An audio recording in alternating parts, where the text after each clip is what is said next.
This roller coaster of an off season, it's not taking any breaks. We have good news one day, then we have unfortunate news seemingly the next very hour. Thank you guys all for joining me. Now, we just got word about 20 minutes ago that Illinois forward Luke Goode has announced his intentions to join the transfer portal. I'm not going to say this one was too shocking. And for those of you who watched our show between myself and Austin yesterday, we kind of hinted that this could be a possibility. There were certainly rumors out there that this was going to happen. I didn't know it was going to happen within 24 hours. And again, when you kind of look at the roster construction of what Underwood has built with this team, the move itself is not too surprising for me. I'm bummed out in the sense where he seemed like such a program guy. He was a guy who, to me, it felt like he could have been in a like a grad assistant, and then an assistant coach, and work his way up the rankings. He doesn't really have the, how do I say this kindly, the athletic body to really play at the next level. But he was, he really bought into the culture earlier, and I think there's no way to quantify this, but in a basketball sense, honestly, I'm not too upset with what's happened. What I'm more concerned about, and I don't know, I could be making this up in my own head, is Goode was one of those guys who I kind of trusted in that locker room. And with so many new faces coming in, it's nice to have some guys who have been here for a while. We're going to be having Coleman most likely leaving. Luke Goode has 1 year left, and he could have been kind of a sounding voice for some of the new guys to kind of establish what kind of locker room culture there was, being in Illini. With him gone, we still have guys like Ty Rodgers, I hope, Nico. I mean, the list of people returning on next year's team is much smaller than the new guys that are gone. But again, this the roster is fluid, and it's now, especially with the hiring of Orlando Antigua, the roster is as fluid as it's going to be. I honestly, with when we got that kid from Mercer, was his name Jake Davis. Jake Davis does a lot of what Luke Goode was going to be doing on next year's roster anyway, and he's younger and he's slightly bigger. There's rumors of that basically Illinois needs to fill two spots, and those are on the wing, and they need a big guy. And if we were to bring in another wing, you're talking about Davis taking up one of the spots. The other transfer, Trey White, is also a wing. And this newcomer, whoever we would be bringing in, Luke at some point has to wonder, what his role in this new offense was going to be. And so for him, obviously, again, I have no ill will towards Luke. I don't blame him for this move at all. He participated in senior night. Once that happened, there was rumors that this could happen. But, if Luke ultimately decides that he wants to move on and, play his final season of college eligibility, with another team where maybe he'll have a better idea of what his role is going to be. Who you can't really blame him for that. He had a very up and down season for the Illini this year. When he was our best shooter, but there was a lot of times, in particular on the defensive end, where not his fault, but the way our roster was constructed, a lot of opposing defenses kind of took advantage of him. Whether it was down low or just kind of singled him out to take advantage of their offensive weapons, essentially. And again,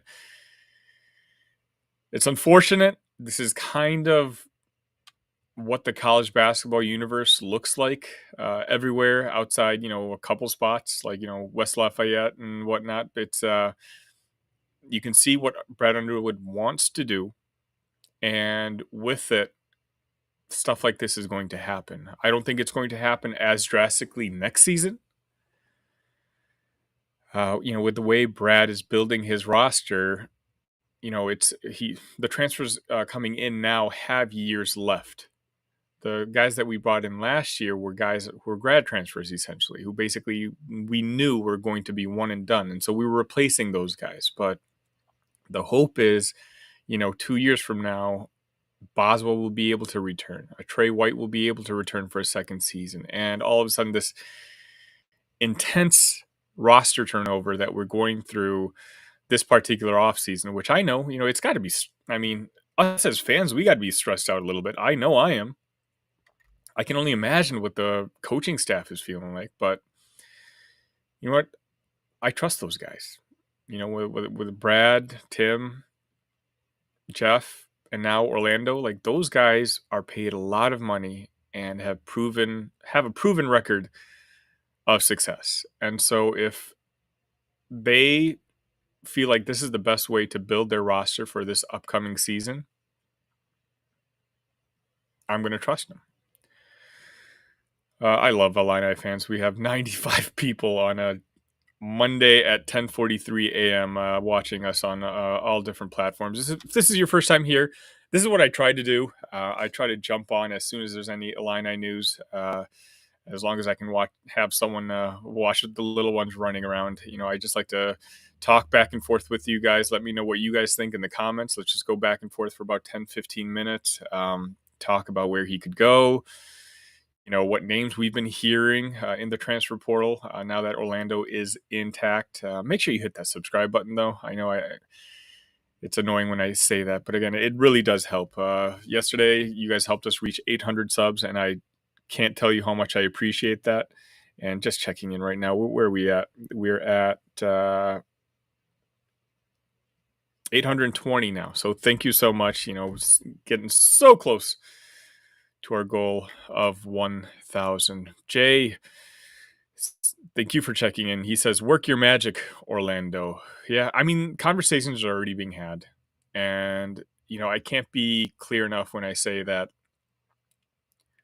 the guys that are rumored to be coming in are clear upgrades from Luke in a basketball fit way, and when it comes to on the court and what these guys might be able to provide for the Illini next season. The thing, again, I'm repeating myself, is I'm most bummed out about is it would have been nice to have a senior guy on this team to, just be the player's voice, from the coach. Like it's sometimes you just need to have a trust in somebody, and the coaches could kind of cycle through what messages they wanted to get across through Luke. And, that's not there anymore. But, that's also very selfish of me to think that. Again, between Davis, White, and some of the guys that were rumored to be recruiting after, Luke may not have had a role on this team. And it's kind of unfair, a guy who I think can be a coach at this level in the future. Maybe he wants to know what his role is. Maybe he's not content going through, playing 5 minutes one night, 15 minutes the next night, 3 minutes the following night. It's his last chance to play college basketball, and he wants to be on the court. And I'm sure he's had dialogue. He's had conversations with other coaches, especially in this day and age. In this transfer portal, everyone is doing back channel talking. And so, Luke, he's done his due diligence. He's graduated. Good for him. He's a good, smart, young kid. And if he wants to, go ahead and find an opportunity where he can play 20, 25 minutes, possibly start on a different team, we can't really blame him. Check it out. Thank you for joining me today. Good luck to Luke. He will always be an Illini. Yeah, 100%. I still think, last year we had departures, which kind of seemed like there was like a dirty feeling to him. When Jaden left, when Sky left, there was a sense of bitterness, and honestly, on both sides. This year, not so much. I know a little bit. I know some of you are going back and forth with Chester on Twitter. I'm not sure why. Chester's just looking out for himself, and he made a tweet. I think some Illini fans kind of took it personal for whatever reason, but it's he took guys that weren't going to be on our team next year anyway. So there's no need for us to feel like he was taking a jab at us. Chester is Illini through and through, especially those of you old enough, like I am, to remember what he was like for us as a player. The guy bleeds orange and blue, and he's always been a guy, even when he played for us, who you know he kind of had like a chip on his shoulder, and I'm sure his success in the college basketball coaching world has to do with that sort of mindset that he has. And so, while sure, I talked about yesterday, I think this was a move that both Brad and Chester, are okay with making. This breakup essentially.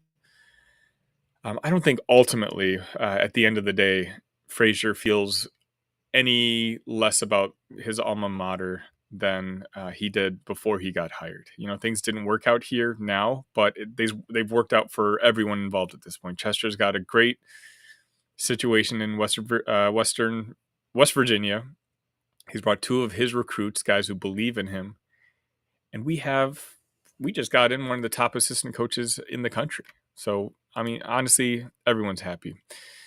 Jay once again says, I am a tad bit surprised by this move, not shocked, especially when he did the senior night thing. Yeah, that was kind of there's two ways to look at that. One was, hey, he did his work, he wanted to go through the process, so why not?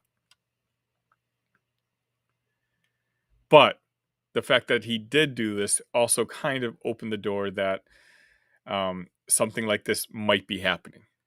And that, maybe at the very least he had his ear to the ground. Jay once says, Hawkins, only player who has actually stayed 4 years under Underwood. Yeah. Luke could have been one of those guys, but, it's one of those reasons why I'll always have kind of a soft spot for Coleman. And not that I am going to blame any of the other kids. Again, I think Austin put it perfectly last year. 2 years is the new 4 years. That's just what is happening in college football. Sorry. Well, yeah, college football and college basketball, that whole landscape. And so, a guy staying under a coach for 4 seasons now is going to be more of an exception than the rule. And by the way, I've highlighted Jay's comments like 3 times today. I had folks in the comment section yesterday saying I was being mean to Cardinals fans. Jay's logo is literally a Cardinal logo, so I'm trying to play nice. It just so happens that Austin and I are Cubs fans, so of course, we like to have a little back and forth with our rivals. Check it out says he would have better stats, but Brad's offensive scheme mostly didn't include Luke. He didn't want to spend the season sitting on the bench. Yeah, I mean, there's no way he could have walked into the end of season meetings like all the players did with the coaching staff, and Brad could have looked him in the face and said, yeah, I can guarantee you 20 minutes on this roster next year on this team. Because he's had these conversations. There's a reason Trey White's here. Trey White's not coming here just to sit on the bench and play 5-10 minutes a game. Davis, I don't think is going to have as big of a role on next year's team, but he's going to have a role. And again, we haven't gotten the best player from the portal yet. Boswell was one heck of a catch, and the catch I'm very, very excited for. But he won't be the best player that the Illini acquire this offseason. That guy is still out there, and that guy is going to be entering the portal this week or next. Obviously there's calendar dates that guys have to work out with the NBA and when they have to declare for something or withdraw from something. And I think right now it's a simple matter of, again, back channeling is happening. If you don't think Antigua's been in the ear of a couple of guys before his announcement yesterday, you're being very naive. Those conversations have been happening. They are happening. And, I know we were kind of bummed out that, the first guy, Dante Maddox, he was the first one to visit us on a visit and we weren't able to land him. And I would have loved to have Maddox, but I think with his size in the backcourt, with the way seemingly, if you hear the same things I am, like the staff is kind of focused on bringing in guys a little longer. We saw what UConn did. UConn and Purdue are very similarly built teams. The difference is UConn has 6'6", 6'7" NBA guys, whereas Purdue has just very good college basketball players who are a little bit smaller. And I think right now, between Trey White, Booth, those are guys who are very athletic and very big. And I think right now, the guys that we're going to get, Maddox would have been a great fit next to Boswell, but I think the fit that we're about to get is going to make those Maddox ill feelings forgotten pretty quickly. Joseph, thank you for stopping by. Would have liked to see him stay, but wish him the best. Great memories and a great young man. Absolutely. I mean, anyone who listened to Luke speak, again, I could just be assuming on his behalf. He may not have any interest in pursuing coaching the profession in the future, but to me, he just sounded like a guy who understood what culture was. He was a very smart guy, and I just always felt like coaching was going to be in his future. Autistic Berserker, one of my favorite names. Once an Illini, always an Illini. Yes, I agree. Check it out. It says, still sad because of the lack of continuity. Winning has a price. It's a cutthroat portal world. And that's, again, going to be the toughest part moving forward. Brad is very good at what he does. And I'm glad Brad is at the helm of our program because he's someone who I think is as much of a forward thinker as almost any other head coach in the country. And, every single year, every single offseason, he makes, some minor adjustments to what he is ultimately building as his strategy. And, I just think he's realized, in this world as it is right now with NIL. And the fact is, Illinois is a player when it comes to the NIL bag. If we weren't, if we didn't necessarily have the funds, then you know what? Like other teams, you may be forced to kind of take more of the, the 3-star guys and focus more on the development side of the basketball team. But right now, we kind of have a best of both worlds in the sense where we do attract some of the top level preps in high school to our university. It's not long ago we had a top 25 commit, a top 30 commit, top 40 commit committing to Illinois. But in order to maximize our resources and to put Illinois basketball in its most optimal situation, it's got to be a mix of both. And I don't like, this whole roster do-over thing, but, I'm kind of looking at it, as I mentioned earlier, as a big picture thing. We're kind of forced to do that this season because of the guys we got last year. Guerrier, Domask, Harmon. Those are all grad transfers. Guys who we knew were one and done. This year, again, you see another slight pivot that Brad is taking. He's not necessarily looking only for grad transfers. Now, we have 3 or 4 open scholarships now. So, at this point, if he wants to take another grad transfer or two, I wouldn't blame him. But take a look at the 3 guys that we've gotten. Davis, Boswell, Booth. 4 guys. And White. All guys that have multiple years of college basketball ahead of them.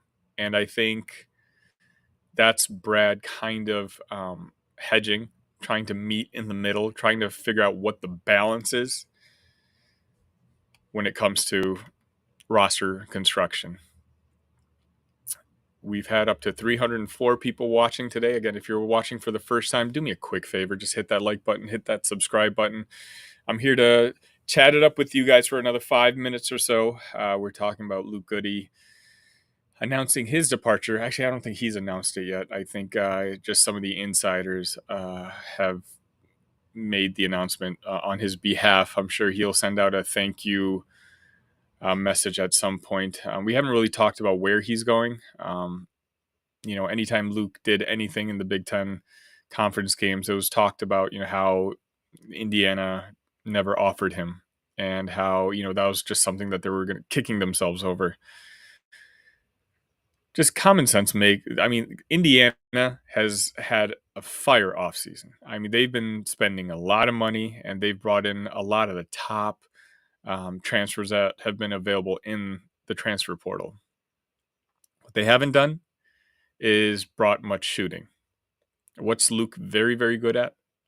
That's shooting.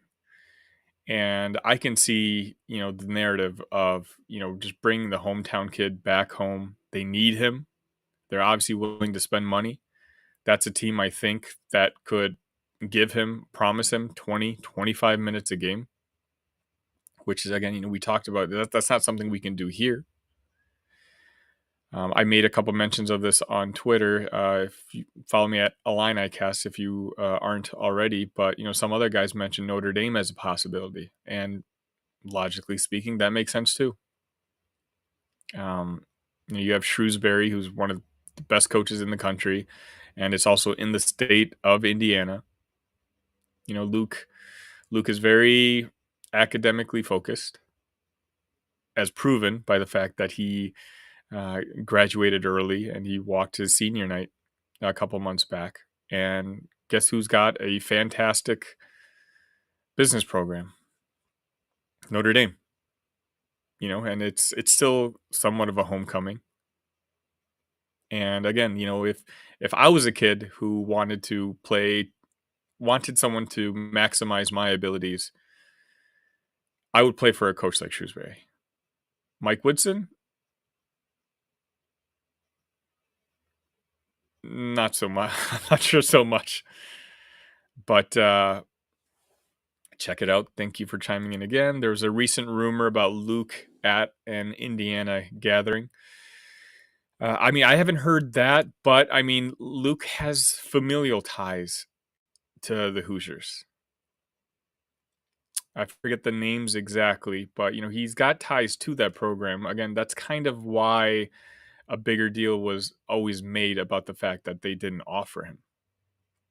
And so, again, it wouldn't take much back channeling to happen for Luke and Indiana basketball to kind of talk about what kind of potential fit and role Luke could have with them. Now, I don't know how long he's going to take to announce.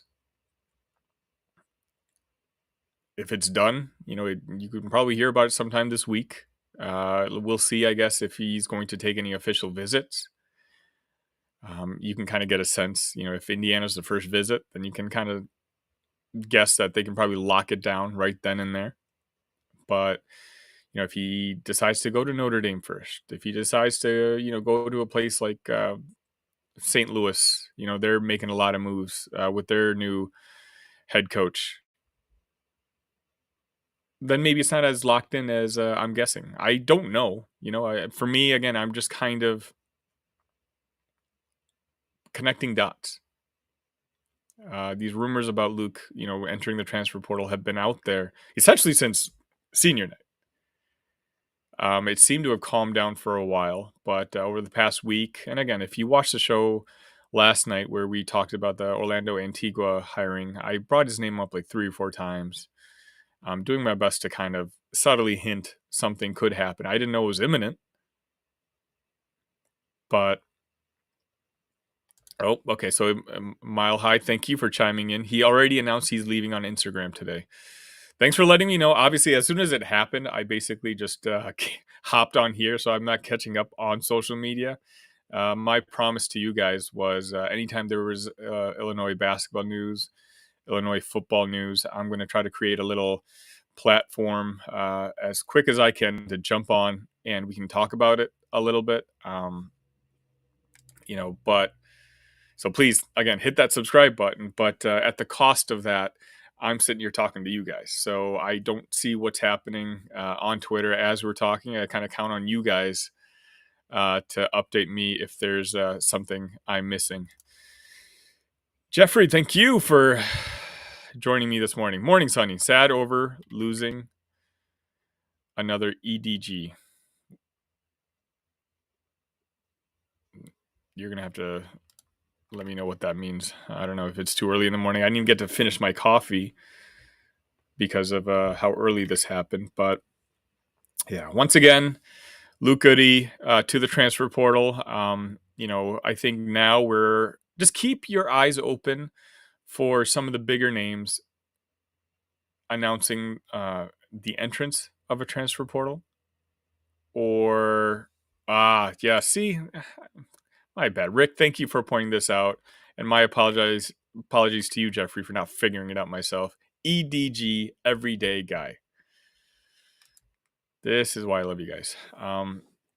The names are out there. David Jones. I can't pronounce this name to save my life. So the Humirkis. Sorry. I've always been bad at pronouncing names, but you know who I'm talking about. You have Boogie, the 5-star guy that Antigua was involved with. Kobe Bray. That's a name which, if I'm him, I just sign my letter of intent to UConn immediately. But it seems like he's a little bit more open-minded about it. But if somehow we were able to convince him to come, I think we would be in really, really good shape. Jeffrey says, that said, David Jones is the prize. Also, Janelle Davis or Kobe Bray, vibing that we get Coleman back and maybe Marcus. By the way, why no talk of Cliff Amore? I just don't think there's been any conversations between Amore and the staff. If there is, again, I've never really claimed to be an insider. I get told a few things just because of my previous career. I've gotten to know some people, but the line eye guys, the 24/7 guys, those are guys who are a lot more well connected than me. I try to be as honest as I can, and I ask permission from when people tell me something. I ask permission on whether I'm allowed to say something or not. But I'll just be honest, like Cliff's name just didn't come up very often with me. So, but you did bring up a good point, Jeffrey, which I don't know why I didn't think about yesterday. I wonder if the hiring of Orlando Antigua at least makes Coleman any more interested in coming back for his COVID year. If there's one thing that Antigua does almost better than anyone else in the country, it's develop big men. And Coleman, we know, wants to play in the NBA. But if you take a look at most of these mock drafts, he's falling, very much in the second half of the second round, where you're talking about, I'm very confident that Icon and the Illinois NIL can come up with a financial package that could equal, if not be more than what he could make in the NBA next season. And if that's the case, if you can make more money for 1 year and sit there and be developed one last year by one of the best big man developers in the country in Orlando Antigua, don't you at least have to think about it?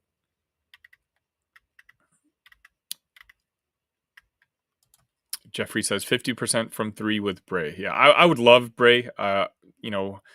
When I try to think of who my list of top guys would be, I think Bray would easily be in my top 3, along with Jones and one other gentleman. I'm just, again, I have to ask permission for these things. I'm not quite allowed to say that name yet, but, Bray, I think there's just a huge line of people after him. Take a look at his offer list. I mean, you're talking about the creme de la creme of basketball programs are trying to get him on their team. Jeffrey says, Morz and DGL need 20 minutes a game. Freshmen don't get better riding the pine. Yeah, I mean,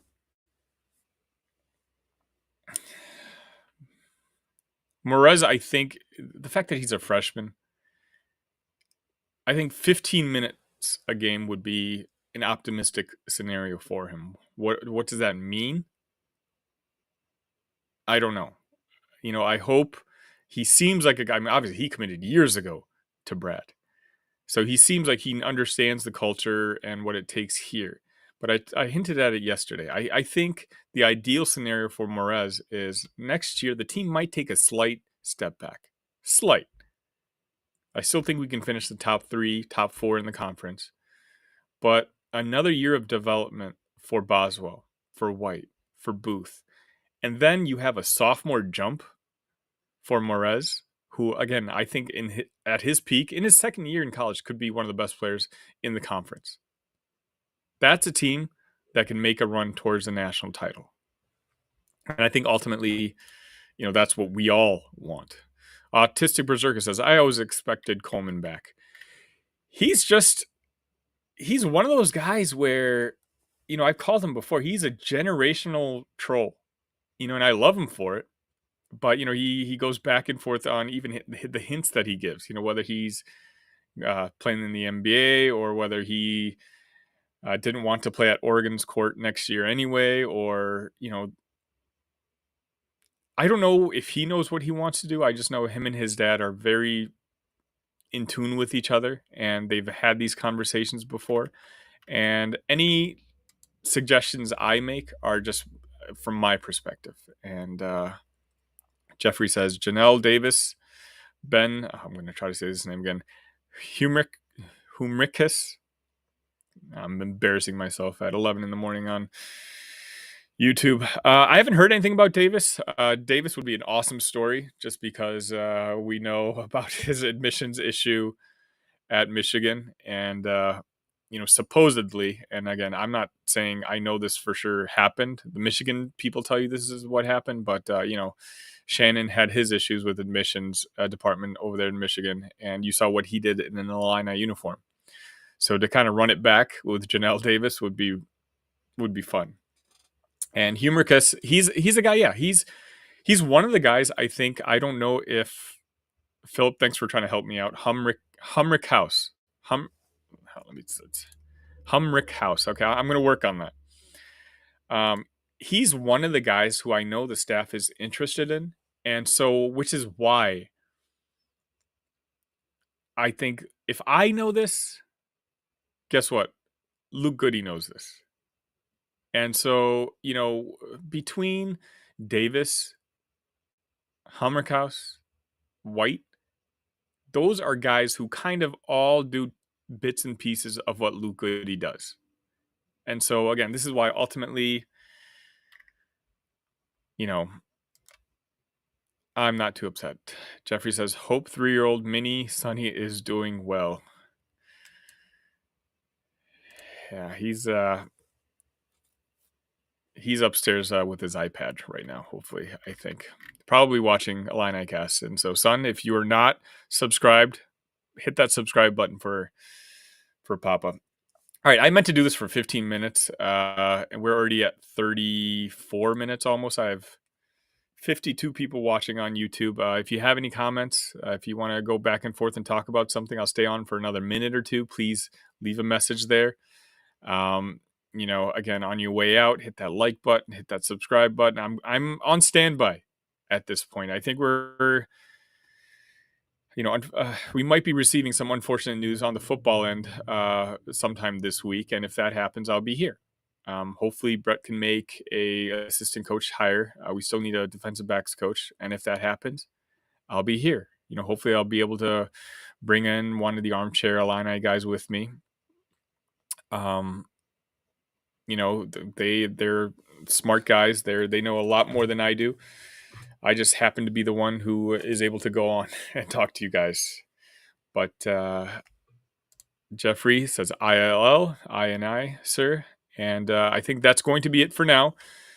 Again, hit that notification button on our page. That way you'll know exactly when I come on. I'm going to do my best to be doing this all off season long. Our ultimate hope is to get this channel to 1,000 subscriptions before football season starts next year. So if there's any way you can help with that, we'd sincerely appreciate it. For now,